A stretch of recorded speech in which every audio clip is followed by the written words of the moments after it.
कपाळाच्या बरोबर जी आपली parameter line आहे, आपली चेहऱ्याची केसांची जी पॅरामीटर लाईन आहे डोक्याची, त्या लाईनच्या लेवलला हा लेअर कट केला जातो. गाईडलाईन इथंच घ्यायची,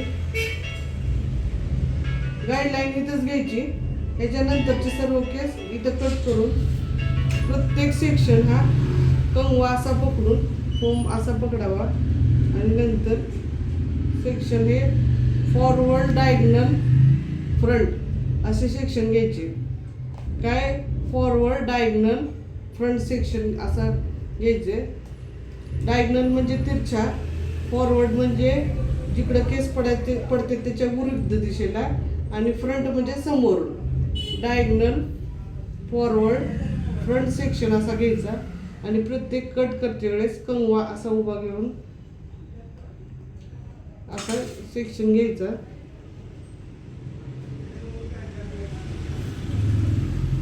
आणि असे कट करायचे आणि याच ठिकाणी जिथं गाईडलाईन घेऊन कट केला होता तिथंच केस सर्व घ्यायचे थोडे थोडे करून, आणि थोडे थोडे केस घेऊनच कट करायचं.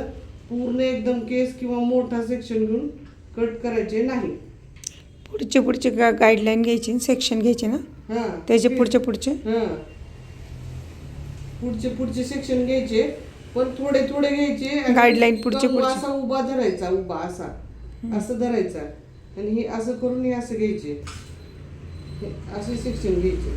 आणि आपण या जागी उभारलो तर याच जागी उभारूनच कंगव्याने असे सेक्शन घ्यायचे. आणि गाईडलाईन पण पुढचेच घ्यायचे ना. गाईडलाईन घेतले, गाईडलाईनची काय, केस जिथं पकडलेत ना तेच केस घ्यायचे, तर त्याच जिथं कट केले तर आधीचे केस हातातच राहणार आहेत आणि इकडले केस इकडे घ्यायचे आणि त्याप्रमाणे कट करायचे.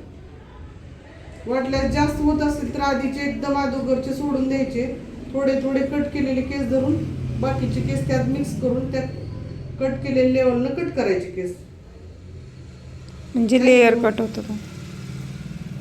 थँक्यू. हा लेअर कट होतो असा. थँक्यू.